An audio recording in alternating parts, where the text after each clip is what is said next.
Hey there everyone, hope you're having yourselves a wonderful day wherever you are. This is TimmyM70 here with another World of Warships video for you, and there's been some big news from Wargaming for all you World of Warships players out there. It all started this past Monday when the premium Tier 7 German battleship Scharnhorst was made available for purchase in the North American Premium Shop. Then, hot on the heels of that announcement, word came down that update 0.5.10 was coming on Wednesday, and with that came the release of the rest of the German battleship tech tree to the general public. Now, there were also some balance issues and maps that were tweaked and new sound effects and better post-game data screens and so on and so on and so on, but hey, let's be real here. It's all about these shiny new toys in this update. So yeah, it's been battleships everywhere out there. In light of this, since I haven't had a chance to try out the new ships myself just yet, and hey, YouTube's already going to be flooded with review videos already, this video is going to be about battleships in general, or rather, how not to battleship. Yeah, I know. A remotely educational video coming from me is like the blind leading the blind, but hey, doing things wrong in this game is something I definitely excel at. So, let's get started. Now, battleships are huge, intimidating juggernauts that can obliterate smaller ships with a single salvo under the right circumstances. But all of that power comes at a price. Most of them are slow, ponderous beasts that will barely top 20 to 25 knots if their crews got out and pushed. Now, there are some exceptions, like the Japanese Kongo and the Germans Scharnhorst and Gneisenau, for example. But this lack of speed, and in many cases maneuverability, makes it difficult for battleships to avoid incoming torpedo attacks. And it also gives their captains, especially low-tier ones, a reputation of being bumbling idiots who only travel in straight lines without adjusting their speed, especially if they know that destroyers are nearby. Now, to be fair, that reputation is probably unjustified for a lot of their captains, but damn it, the rest of you aren't helping. So here I am in the premium Japanese Tier 5 destroyer, Kamikaze R, and I am top tier in a match on the Big Race map. So right now I'm trying to draw a bead on this Kirov here with my torpedoes, but he just seems to be content to keep this island between me and him and stay out of harm's way. That's fine, there's lots of other targets out there. There just doesn't seem to be anything in range right now. Typical. So I feel like I'm getting dangerously close to getting spotted, so I pop my smoke, and I notice that there is a Wyoming within torpedo range on the right there. So I bring the ship around and fire off one set of torpedoes just in time to get hit by the other Wyoming because I'm outrunning the smoke screen, and then I promptly run into the island. Yeah, great move. Now, fortunately, now I'm obscured by smoke, so the enemy's firing blind, and that allows me to back up, turn around, and get the hell out of there. And one of those torpedoes hit that Wyoming. So it's all good, and I didn't get punished too hard for that blunder.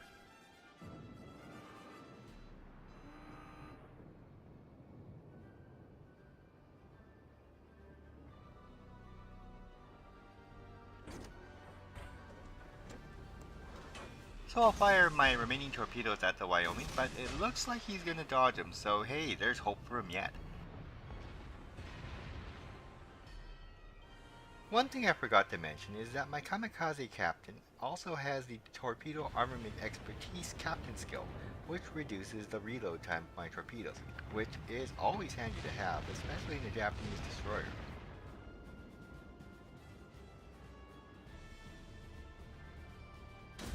So my first set of torpedoes is already good to go again, so I'll fire them off at the Wyoming again at the last possible second as I round the island.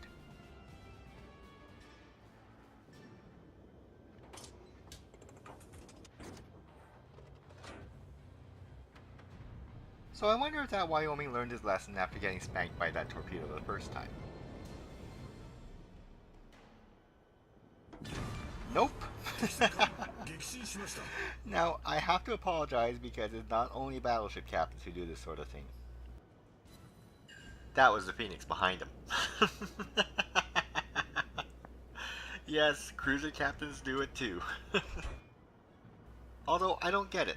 An ally blows up not too far from you, so you know there's torpedoes in the water, and Phoenixes are maneuverable cruisers anyway, but I just don't know.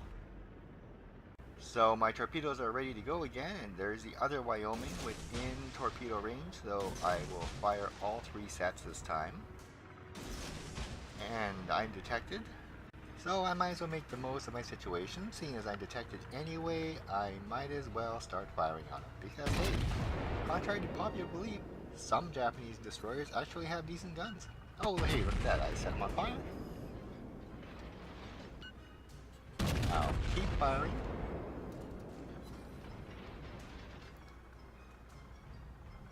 And then I hit him once, twice, 3 times and cause a flood. Excellent. So I'll fire one more volley at him, and then run aground again. Yay me! Boy, I'm one to talk about not watching where you're going, hey? Oh well. This time I don't have a smoke screen, so oh, you're not even looking at me, are you? Oh well.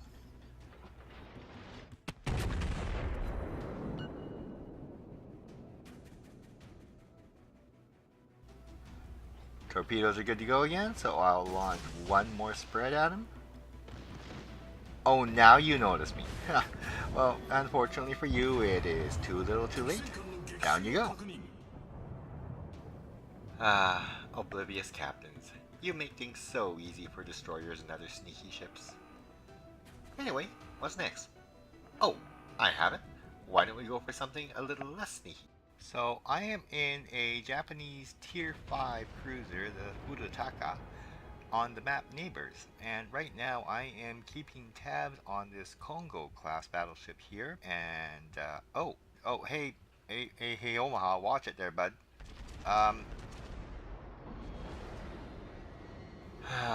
Never fails. I just wax this thing.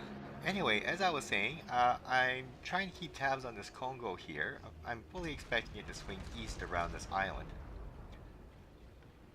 And then I switch my attention over to this New Mexico and start peppering it with high explosive shells, trying to set it on fire because, well, at least I have a clear shot at it. 545 damage, no fire set though. Someone's had a fire, but it wasn't me.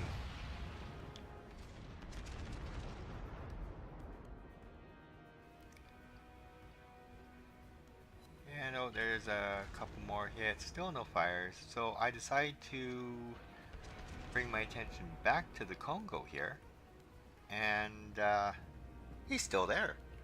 And if you look at the mini-map at H3, you can see he's run aground, and it doesn't look like he's trying to get himself out of it. So what the heck is he doing? Did he lose connection?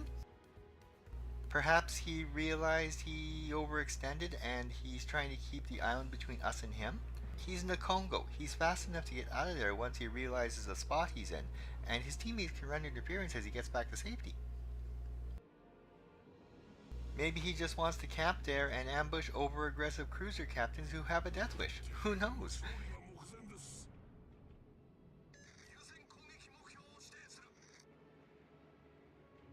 So my torpedoes are loaded, so I am going to try and swing around that island and try and torpedo him.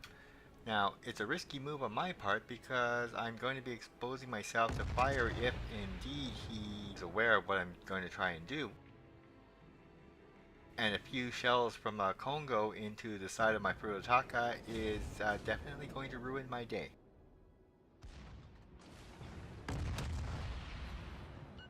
Now, don't get me wrong. Sometimes you want to be stationary in a battleship. But if you're caught flat-footed and you get outflanked, and you don't have the acceleration to get out of that situation, you're a sitting duck, and bad things are going to happen to you.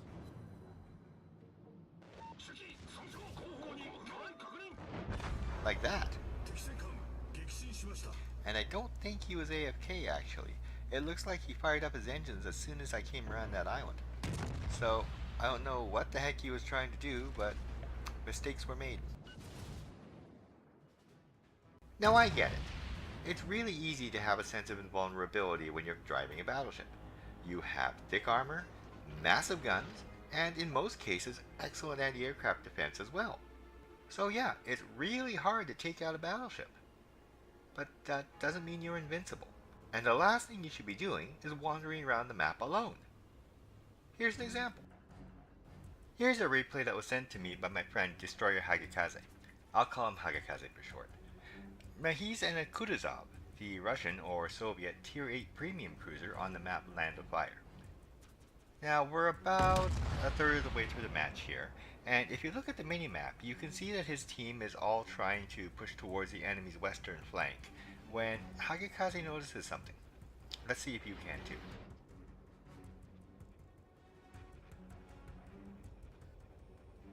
You see that friendly ship in the islands to the east there?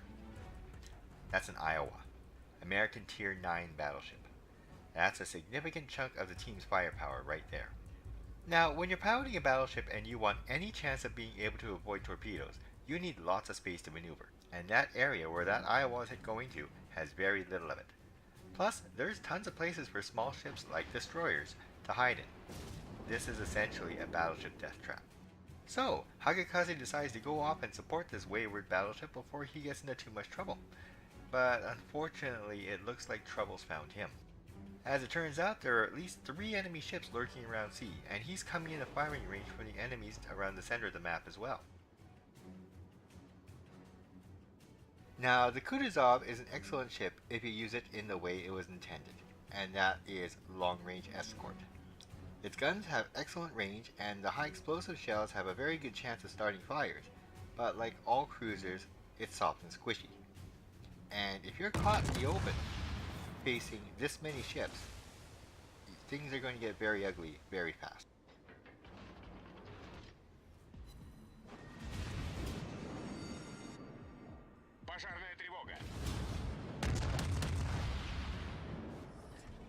Now he's taking fire from no less than 4 enemy ships. Hagikaze realizes that charging gallantly to the rescue of that Iowa was probably not the best course of action, so he deploys a smoke screen and tries to get out of there.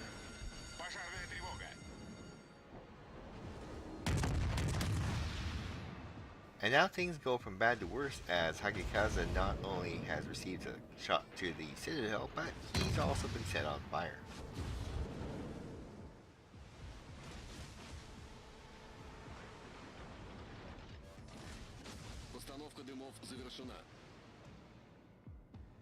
And now an enemy Kagero, Tier 9 Japanese destroyer, smells blood in the water and pops out from behind an island to attack the Iowa.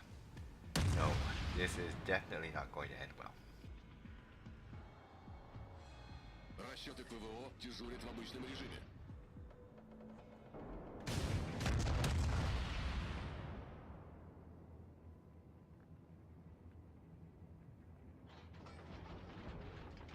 And the Iowa and Kagero sink each other, and Hagikaze is reduced to dangerously low health and manages to put out the fire just in time to avoid burning out.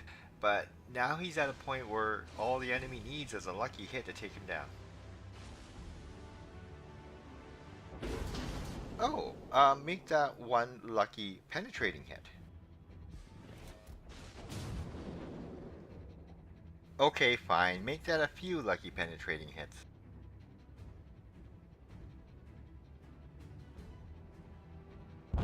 And there he goes. Now granted, the Iowa did manage to sink that destroyer, but it was still at a severe disadvantage. Seriously, if he's been doing this sort of thing the whole time, it's a wonder he made it to Tier 9 in the first place. So, moral of the story, kids? If you're going to wander off without support, and that includes coming to the rescue of a teammate who already has, expect a quick, brutal death. Well, gee, that was depressing. Why don't we move on to something else? So, for our final clip, we're back in the Fudotaka on the map Trident. Same ship, new map, worse video quality. Now, I like the Japanese cruiser line myself. They have okay speed and maneuverability, but they have good guns with very good high explosive shells, and although their turrets are horrendously slow once you get past Tier 4. And they have the best torpedoes compared to any other cruisers in the same tier. And if there's 2 things battleships hate, it's being set on fire and being torpedoed. Now, all ships have the damage control party consumable, which allows them to repair damaged modules like guns, steering, propulsion, and so on, and it also stops ongoing damage like fire and flooding. Now the thing is that once you use it, it can't be used again for up to 2 minutes, so sometimes you have to manage it properly, and a lot of times that can be crucial. So we're just over 10 minutes into the game, and I'm steaming south to try and support our carrier, which is being harassed, as you can see, by a small task force of enemy ships, and I'm counting 3 battleships and a destroyer. Whoa, and here comes some torpedoes from an Isukaze class destroyer that's been harassing me all day. Fortunately, I was able to avoid them. And now I'm seeing a Texas class battleship, premium tier 5 American battleship. That's just come within my gun range. So I fire some high explosives at him. Not bad. Reload again, fire. Another 1,000, Taking some fire from his buddy in the New York there. So I switch targets to him. And fire a couple rounds at him. And set him on fire. And, oh, more torpedoes! Whew, that was close. But now, you notice he just put that fire out, which means he's susceptible to more fires or flooding. So I swing around and launch torpedoes at him. That's my port torpedoes at him. And ow! Huge hit from him. Yeah, that's what I get for exposing my broadside to a battleship. But I had to do it because I was going to swing around and line him up with my starboard torpedoes now. And off they go. And I hit him with the torpedo and cause a flood. And now he can't stop the flooding damage because he already used his damage repair part. So for some reason I switched targets over to the Texas with my rear guns and set him on fire too. Just as the New York takes me out. Now if you look at the background there, you notice that the Texas has also used his damage control party to put out the fire.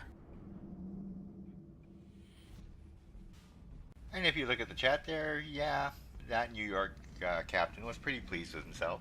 Can't say I blame him, that was a decent shot. Oh, and I hit something with 2 torpedoes and caused a flood and incapacitated something, and that was the Texas in the back. Now, remember, that Texas is now flooding. But right now, I can't really keep tabs on how much damage they're taking because I've lost line of sight. So they disappeared off the screen. So now the only thing I can do is sit around and watch that damage counter climb. And climb. And climb. And climb. You know, it's kind of dull just thinking like this. Not that I'm complaining, I just kind of wish something exciting would happen.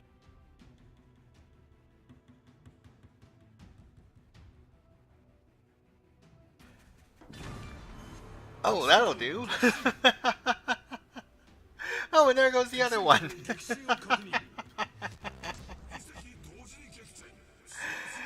Oh, that escalated quickly.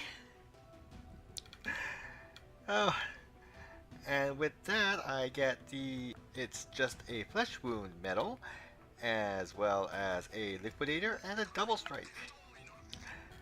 Now, double strikes are tough enough for me to get at the best of times, but I've never had one like this. I mean, I've never seen a posthumous double strike before.